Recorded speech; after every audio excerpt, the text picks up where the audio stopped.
स्वामी समर्थ मित्रांनो, तर तुमचं माझ्या चॅनलवर सहर्ष स्वागत आहे. तर आज आहे गुरुपुष्य मुहूर्त, गुरुवार व अमावस्या अशा खूप सारे योग आज एकाच दिवशी आले. त्याबद्दल तुम्हाला सर्वांना हार्दिक शुभेच्छा. तर आजची मी पूजा कशी केली आहे, आजचा दिवस कसा जातोय हे सर्व या ब्लॉगमध्ये आहे. तर तुम्ही पूर्ण ब्लॉग पाहायला विसरू नका. तर चला चालू करायचा आपला ब्लॉग.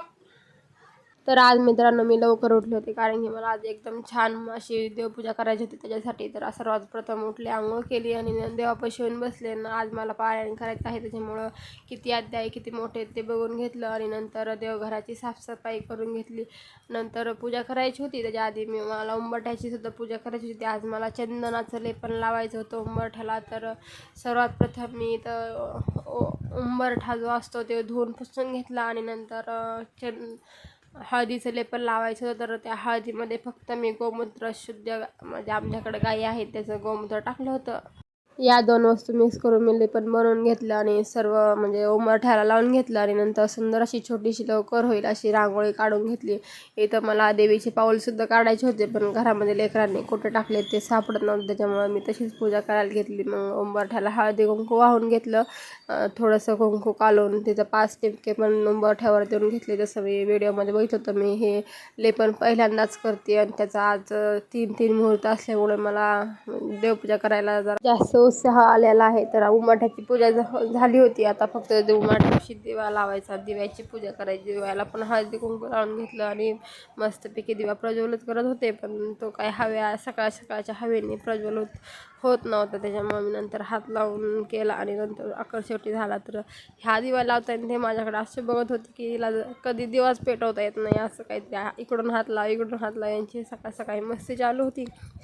आणि नंतर शेवटीला दिवा कसा बसा हात लावून पेटवला.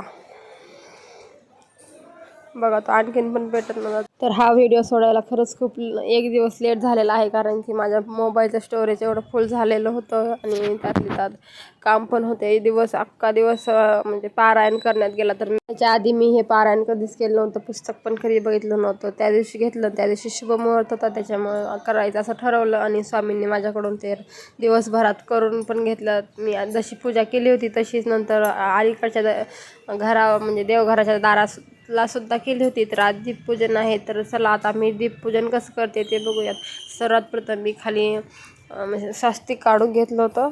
स्वस्तिकावर हळदी कुंकू वाहिल्यानंतर त्याच्यावर पाट ठेवला. नंतर त्याच्यावर लाल वस्त्र अंतरलं. नंतर त्याच्यावर तांदूळ ठेवले होते. तांदळाला हळदी कुंकू वाहिलं आणि जेवढ्या माझ्या घरात पण त्या दिवे समय जे काही होतं ते सर्व मांडून घेतलं आणि नंतर त्याला हळदी कुंकू वाहिलं. त्याला या दिव्यामध्ये तेल न टाकता तूप टाकायचं होतं, त्याच्यामुळं तूप खूप गरम होतं, त्याच्यामुळे मी धरून टाकलं आणि ते टाकता खाली सुद्धा सांडलं होतं. तर अशा पद्धतीने न टाकता पळी बिळीन टाकता आलं तर नक्कीच टाका. तर मला हे नंतर टाकायचं असं वाटलं की उगाच टाकलं. खालचा कपडासुद्धा घाण झाला त्या तुपाने. तर तुपाच्या वातीच्या लावलं होतं, तर दिवसभर तर काही राहिल्या नाही, पण ते तूप एकदम घट्ट होऊन गेलं. नंतर हळदी कुंकू वाहिलं, त्याला पुष्प वाहिले.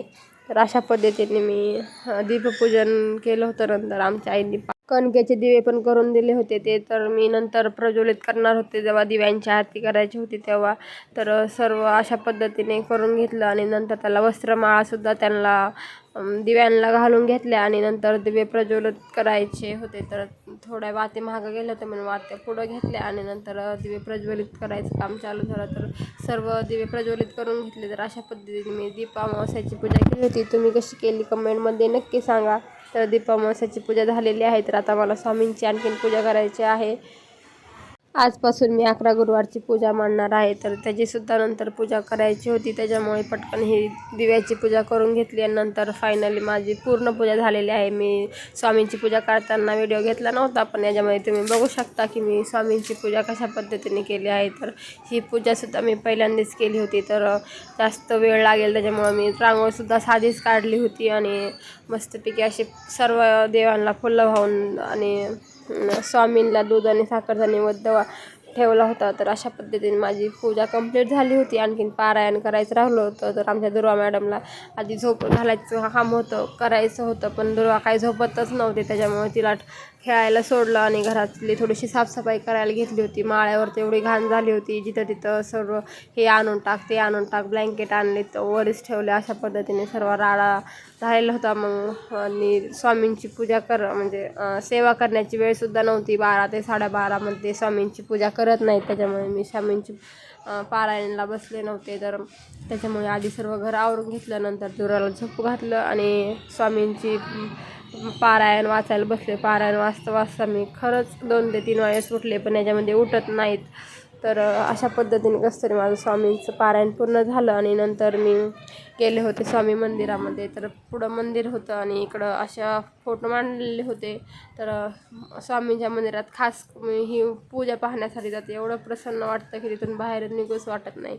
नंतर तिथून घरी आलो तर आणखीन देवाला नैवेद्यसुद्धा दाखवायचा होता. तर सर्वात प्रथम माझ्या दुर्वाचं पूजन करून घेतलं, कारण की आज दीपपूजन होतं आणि आपल्या बाळांनासुद्धा वळतात असं मी बघितलं होतं. त्याच्यामुळे दुर्वाला पटकन असं वळून घेतलं आणि आणखीन आरती करायची होती.